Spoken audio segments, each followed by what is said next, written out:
Iya, kadang-kadang saya buat bingkisan, bagi-bagikan kepada Pak Ustadz bingkisan Natal. Saya bagikan ke lingkungan yang ada. Saya datengin Ustadz satu-satu, Pak Ustadz, selamat Natal. Oh iya Pak Pendeta, selamat Natal. Tuhan Yesus berkati. Bayangin saudara, Ustadz ngucapin selamat Natal. Dari mana hukumnya Natal itu haram? Ada gak di Al-Quran? Gak ada. La ilaha illallah Muhammadun Rasulullah alaihi salatullah wa alihi wal ahibba. Bismillahirrahmanirrahim. Assalamualaikum warahmatullahi wabarakatuh.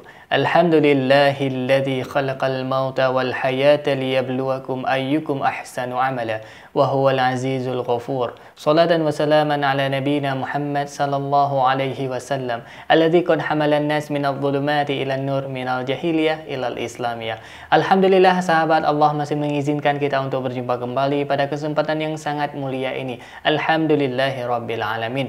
Yang terutama saya ingin mengucapkan minal aizin wal faizin, mohon maaf zahir dan batin. Apabila ada kata-kata yang tidak berkenan, saya mohon maaf sebesar-besarnya kepada para sahabat. Semoga kita saling memaafkan dan Allah menerima setiap atau segala kurban dan segala amal yang kita kerjakan di tahun ini. Amin ya rabbal alamin.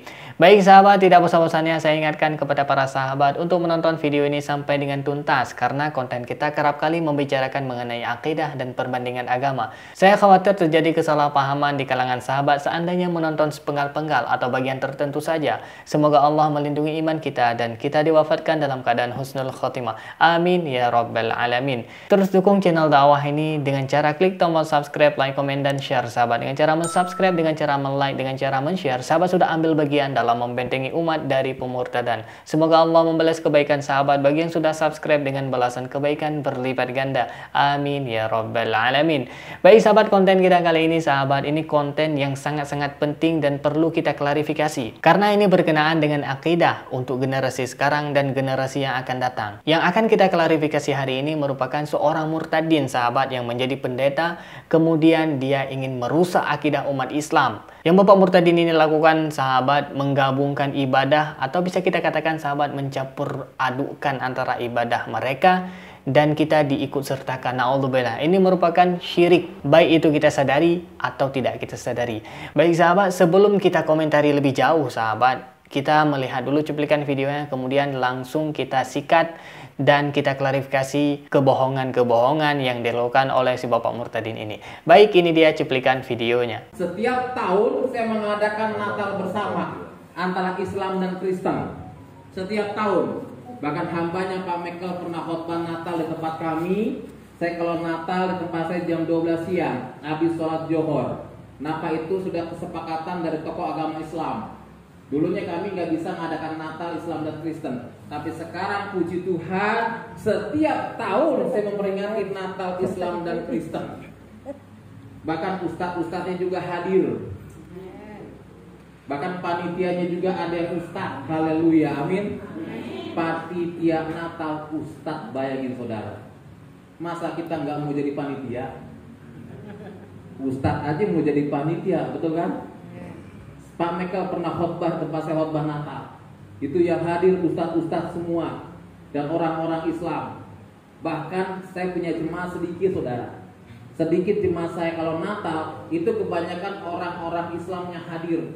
Makanya kalau saya Natal itu buat makanan nasi dus itu sekitar 300 lebih. Iya, kadang-kadang saya buat bingkisan, bagi-bagikan kepada Pak Ustadz bingkisan Natal. Tahun kemarin kami nggak adakan Natal. Kenapa? Karena pandemi. Saya sudah siapin bingkisan sarung, bingkisan segala macam buat ustadz-ustadznya. Ada sekitar 40 lebih. Karena saya percaya ustadz-ustadznya hadir banyak. Ternyata nggak hadir. Kenapa? Karena pandemi nggak boleh Natal. Saya bagikan ke lingkungan yang ada. Saya datengin ustadz satu-satu. Pak Ustadz, selamat Natal. Oh iya Pak Pendeta, selamat Natal. Tuhan Yesus berkati. Bayangin saudara, Ustadz ngucapin selamat Natal. Dari mana hukumnya Natal itu haram?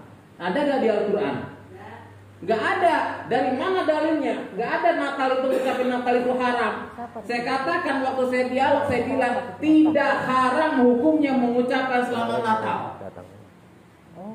Mengucapkan selamat datang nggak mungkin membuat akidah kita luntur, betul kan? Karena keluarga kami juga muslim, saudara. Mertua saya muslim. Mertua saya muslim, saudara. Bahkan apa? Bahkan tokoh agama Islam lagi, sesepuh, sekarang sudah meninggal. Saya punya mertua laki, sudah innalillahi wa inna ilaihi rajiun. Itu mertua saya laki luar biasa. Setiap satu surah itu selalu mandiin kris, bukan Kristus tapi kris yang ada. Satu kampung itu datang ke rumah mertua saya mandiin kris. Itu saya punya mertua. Sekarang dia sudah meninggal, tapi puji Tuhan meninggalnya dalam keadaan Kristen. Alhamdulillah. Baik sahabat, kita sudah mendengarkan sahabat orasi dari si Bapak Murtadin ini sahabat, yang menjadi pendeta sahabat pada saat beliau memeluk agama Kristen. Ya, kita tidak mempermasalahkan sahabat apakah Bapak ini memilih agama Kristen sebagai keyakinannya. Ya, ini monggo silahkan.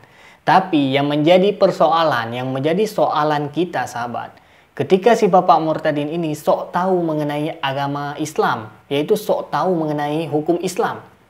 Bapak ini mengatakan bahwasanya tidak haram hukumnya orang muslim mengikuti Natal. Ini catat ya, mengikuti atau ikut berpartisipasi dalam acara Natal. Padahal sahabat sangat jelas Nabi Shallallahu Alaihi Wasallam bersabda, "Man tashabbaha biqaumin fahuwa minhu." Barang siapa, ini catat ya sahabat, barang siapa yang menyerupai aja, menyerupai, bukan mengikuti ya, menyerupai sesuatu kaum, maka dia termasuk golongannya. Coba bayangkan, na'udzubillah sahabat. Ketika kita menyerupai atau mengikuti golongan tertentu, maka kita akan dibangkitkan bersama mereka yang kita ikuti ya ibadahnya, kita mengikuti gayanya. Na'udzubillah, summa na'udzubillah. Bagaimana dengan orang-orang kafir? Bagaimana dengan orang-orang yang kita ikuti atau kita idolakan? Na'udzubillah, summa na'udzubillah. Mereka dibangkitkan dalam neraka jahanam. Otomatis sahabat, berdasarkan hadis ini sahabat, maka kita juga akan dibangkitkan di dalam neraka jahanam. Kalau misalkan orang-orang yang kita ikuti, orang-orang yang kita serupakan, orang-orang yang kita idolakan dibangkitkan dalam keadaan yang mengenaskan, maka kita juga demikian sahabat. Ini hadis Nabi, tidak mungkin salah. La yantiqu anil hawa in huwa illa wahyu yuha. Nabi tidak pernah mengatakan sesuatu berdasarkan hawa nafsunya, akan tetapi berdasarkan apa yang Allah wahyukan. Kemudian sahabat, poin selanjutnya yang saya catat sahabat, ada ustadz sahabat yang mengikuti Natal. Na'udzubillah sahabat, ini merupakan fix, ini haram. La talbisul haqqa bil batil. Jangan engkau mencampur adukkan kebenaran dengan kebatilan. Yang haram, haram. Yang halal, halal. Jangan kita mencampur adukkan sahabat. Na'udzubillah, ini sangat kita khawatirkan sahabat. Ustadz-ustadz sekarang mengikuti tren ya toleransi kebablasan. Makna dari toleransi itu sendiri sahabat, kita membiarkan orang itu melaksanakan ibadah menurut keyakinannya sendiri, tapi kita tidak ikut-ikutan. Dan orang itu juga tidak mengajak kita untuk mengikuti ibadah bersama mereka. Dan kita diberikan kebebasan untuk beribadah menurut keyakinan kita. Dan kita pun tidak mengajak mereka untuk beribadah seperti kita sahabat. Ini merupakan makna toleransi. Kebebasan menjalankan agama menurut keyakinan masing-masing sahabat. Bukan berarti toleransi itu ketika mereka ada Natalan kita ikutan. Itu kebablasan sahabat. Itu toleransi yang sangat salah, sangat keliru dan hukumnya haram. Ketika kita mau mengikuti acara prosesi mereka, acara ibadah mereka. Ini merupakan sesuatu yang sangat haram. Ini fix, ini nggak ada perdebatan sahabat di kalangan ulama-ulama terdahulu. Mungkin ulama-ulama sekarang sahabat, ya saya wallahu a'lam bishawab. Dan saya berpegang pendapat saya, dan saya berpegang hukum-hukum yang saya anut, hukum-hukum yang saya ikuti berdasarkan pendapat ulama-ulama yang siqah yang terdahulu sahabat. Jadi saya tidak mengambil pendapat ulama-ulama yang sekarang, ulama-ulama yang modern, apabila bertentangan dengan pendapat ulama-ulama yang siqah yang terdahulu. Ulama yang siqah terdahulu, Masya Allah sahabat. Dan saya berharap sahabat juga demikian. Mengikuti ulama-ulama, mengikuti ustadz-ustadz, mengikuti kiai-kiai yang memang siqah berpegang teguh terhadap Al-Quran dan Sunnah. Dan tidak bertentangan dengan ulama-ulama terdahulu sahabat. Ini sangat kita khawatirkan sahabat kondisi saat ini sahabat. Kemudian saya sangat-sangat tidak berpikir, saya sangat-sangat tidak masuk akal sahabat ketika si Bapak Murtadin ini mengatakan ada ustadz yang mengucapkan selamat Natal, Tuhan Yesus memberkati, asyhadu an la ilaha illallah wa asyhadu anna Muhammadar Rasulullah. Ini saya mengucapkan 2 kalimat syahadat, saya sangat takut sahabat mati dalam keadaan murtad. Ini sangat-sangat tidak logis, dan seandainya ada ustadz yang mengatakan demikian, selamat Natal dan seterusnya, ada Tuhan selain Allah, positif detik itu juga dia sudah murtad. Dia harus mengucapkan 2 kalimat syahadat, asyhadu an la ilaha illallah wa asyhadu anna muhammadar rasulullah. Kalau tidak sahabat, itu merupakan kalimat-kalimat pemurtadan, kalimat-kalimat murtad sahabat, kufur. Na'udzubillah summa na'udzubillah sahabat. Ini patut kita waspadai sahabat.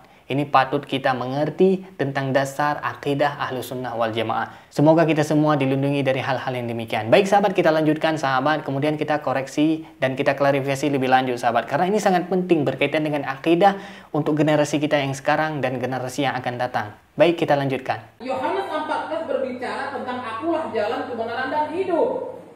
Nah, ini bukti bahwa Yesus itu benar-benar Tuhan. Amin. Kalau dia bukan Tuhan, nggak mungkin dia mengatakan akulah jalan kebenaran dan hidup. Makanya di dalam Al-Quran 43 Al-Azruf ayat 61. Ada yang tahu artinya? 43 Al-Azruf ayat 61 dengan tegas mengatakan apa? Dan sesungguhnya Isa itu benar-benar memberikan pengetahuan tentang hari kiamat. Karena itu janganlah kamu ragu-ragu tentang kiamat itu, dan ikutilah aku, inilah jalan yang lurus. Makanya maaf kata saya bersama dengan ibu rohani saya ya, pendeta Ibu Siti Muslihat dulunya begini, Allahu Akbar dulu. Sekarang bukan lagi Allah, haleluya. Kenapa? Karena zaman dulu waktu saya sholat sehari semalam 5 waktu, minta jalan yang lurus dalam surat Al-Fatihah. Ihdinas siratal mustaqim. Ya Allah, tunjukkanlah aku ke jalan yang lurus. Padahal jalan yang lurus sudah ada oleh siapa? Yesus. Melalui Yesus. Di mana Al-Qur'annya? 43 Al-Azruf ayat 21. Dan sesungguhnya Isa itu benar-benar memberikan pengetahuan tentang hari kiamat. Karena itu janganlah kamu ragu-ragu tentang kiamat itu, dan ikutilah aku, inilah jalan yang lurus. Baik sahabat, kita sudah mendengarkan sahabat. Ini sahabat sangat-sangat sesat sahabat. Ini mungkin sahabat titisan Dajjal sahabat Bapak Murdadini. Na'udzubillah summa na'udzubillah. Kita berlindung kepada Allah Subhanahu wa taala dari pemurtadan dan dari kekufuran dan dari syirik sahabat. Si Bapak Murdadini ini sahabat menafsirkan surah Az-Zukhruf ayat 61 sahabat. Dan dia mengatakan itulah alasannya Al-Quran mengatakan Nabi Isa adalah Tuhan. Na'udzubillah, asyhadu an la ilaha illallah wa asyhadu anna muhammadar rasulullah. Ini sangat konyol ini kita pikir sahabat. Dia mengambil pendapat sendiri dengan kekonyolan sahabat. Padahal Al-Quran itu perlu kita kaji, asbabun nuzul perlu kita kaji, tafsirnya perlu kita kaji dari pendapat-pendapat para mufassir. Dan juga kita perlu juga mengkaji ilmu balaghatul Quran, ilmu nahu, ilmu sorof untuk mentafsirkan Al-Quran sahabat. Tidak boleh asal tafsir. Kalau Al-Quran berbeda dengan Bible sahabat. Kalau Bible kan tidak ada mufassir Bible, tidak ada balaghatul Bible, tidak ada asbabun nuzul Bible. Ini tidak kita temukan sampai detik ini. Baik sahabat, sekarang saya akan mengklarifikasi tentang Nabi Isa memberi pengetahuan tentang hari kiamat. Baik, langsung saja kita buka Al-Qur'annya sahabat. Saya sudah beri tanda Az-Zukhruf ayat 61. Kemudian juga turut saya lampirkan lafadznya sahabat ya, supaya sahabat bisa membacanya dengan seksama. A'udzu billahi minasyaitonir rajim. Bismillahirrahmanirrahim. Wa innahu la'ilmun lis-sa'ati fala tamtarunna biha wattabi'un. Hadza siratum mustaqim. Yang artinya sahabat, dan sungguh dia Isa benar-benar menjadi petanda akan datangnya hari kiamat. Karena itu janganlah kamu ragu-ragu tentang kiamat itu, dan ikutilah aku, inilah jalan yang lurus. Shadaqallahul aliyul azim. Baik sahabat, Saya akan menjelaskan berdasarkan tafsir-tafsir, sahabat bisa ngecek dari apa yang saya ucapkan. Ayat ini sahabat, ini menerangkan bahwasanya nanti di kemudian hari menjelang akan datangnya kiamat, Nabi Isa akan turun ke bumi. Untuk membenarkan bahwasanya Islam adalah agama yang diridhai di sisi Allah. Artinya Nabi Isa itu sendiri sahabat memeluk agama Islam. Nabi Isa menjadi umat Nabi Muhammad SAW. Bayangkan sahabat, di antara sekian banyak Nabi yang memohon kepada Allah untuk menjadi umat Nabi Muhammad, Nabi Isa yang terkabul doanya. Bukan berarti Nabi lain tidak terkabul sahabat, tapi Allah memberi keistimewaan kepada Nabi Isa untuk menjelaskan pemahaman yang salah terhadap Nabi Isa. Jadi makanya Allah menurunkan Nabi Isa kembali ke bumi ini sahabat untuk mengklarifikasi bahwasanya Nabi Isa tidak pernah mengatakan dirinya Tuhan. Akan tapi Nabi Isa berkata, "U'budullah Rabbi wa Rabbukum." Sembahlah Allah, Tuhanku dan Tuhan kalian. Inilah keistimewaan yang Allah berikan kepada Nabi Isa. Nabi Isa diturunkan lagi ke bumi menjelang datangnya hari kiamat untuk menerangkan kepada orang-orang Nasrani sahabat, khususnya orang-orang yang beriman Nabi Isa sebagai Tuhan. Nabi Isa akan mengklarifikasi bahwasanya Nabi Isa itu tidak pernah mengatakan dirinya Tuhan. Sampai di sini jelas ya sahabat, kenapa Nabi Isa diturunkan ke bumi kembali, kenapa Nabi Isa diangkat ke langit dan Allah tidak mewafatkan Nabi Isa sebelum datangnya hari kiamat sahabat. Jadi sahabat, itulah alasannya kenapa Nabi Isa diturunkan lagi ke bumi. Jadi sahabat, berdasarkan ayat ini sahabat, sungguh Nabi Isa itu memberikan pengetahuan. Artinya begitu kita melihat Nabi Isa, kalau misalkan kita umur panjang dan Nabi Isa diturunkan oleh Allah Subhanahu wa taala pada saat kita masih hidup, ketika kita melihat Nabi Isa diturunkan ke bumi, itu merupakan pertanda kiamat itu sudah sangat dekat sahabat. Bukan berarti Nabi Isa tahu hari kiamat, bukan berarti Nabi Isa memberi kabar hari kiamat itu kapan datangnya, tanggal berapa, tahun apa, jam berapa, itu Nabi Isa tidak tahu. Bahkan Nabi Muhammad SAW ketika malaikat Jibril datang kepadanya, yang bertanya lebih tahu daripada yang ditanya. Artinya Nabi Muhammad SAW tidak tahu kapan persis datangnya kiamat itu. Tapi Nabi Muhammad memberikan tanda-tanda sahabat. Salah satu tanda paling besar kiamat itu akan terjadi pada saat Nabi Isa diturunkan ke bumi. Inilah ayat Az-Zukhruf ayat 61. Allah menceritakan Nabi Isa akan diturunkan ke bumi sahabat. Kemudian Nabi Isa berkata, masuklah ke dalam agama Islam. Inilah jalan yang benar, inilah jalan yang benar. Bukan berarti Nabi Isa itu Tuhan. Tidak ada indikasi dari para mufassir manapun, mufassir dari Arab, mufassir dari Indonesia, mufassir dari seluruh dunia sahabat. Tidak ada yang mengindikasikan ayat tersebut Nabi Isa mengaku sebagai Tuhan. Nabi Isa itu adalah Tuhan. Ini na'udzubillah, ini adalah suatu kesyirikan. Ini adalah suatu pemurtadan. Asyhadu an la ilaha illallah wa asyhadu anna Muhammadar Rasulullah. Saya sangat khawatir sahabat wafat dalam keadaan kafir. Makanya saya sering mengulang atau mengucapkan asyhadu an la ilaha illallah wa asyhadu anna Muhammadar Rasulullah. Semoga Allah melindungi iman kita sahabat sampai akhir hayat dan kita diwafatkan dalam keadaan husnul khatimah. Amin ya rabbal alamin. Baik sahabat, demikian yang dapat saya sampaikan. Yang baik datangnya dari Allah, yang salah, yang khilaf murni dari keterbatasan ilmu. Saya mohon diperbanyak maaf dan saya mohon ampun kepada Allah Subhanahu wa taala. Terus dukung channel dakwah ini dengan cara klik tombol subscribe, like, komen, dan share sahabat. Dengan cara mensubscribe, dengan cara like, dengan cara men-share, sahabat sudah ambil bagian dalam membentengi umat dari pemurtadan. Semoga Allah membalas kebaikan sahabat bagi yang sudah subscribe dengan balasan kebaikan berlipat ganda. Amin ya rabbal alamin. Terima kasih bagi yang sudah menonton. Sekali lagi saya ucapkan minal aizin wal faizin, mohon maaf lahir dan batin. Hadanallah wa iyyakum ajma'in. Akhirul kalam, wassalamualaikum warahmatullahi wabarakatuh.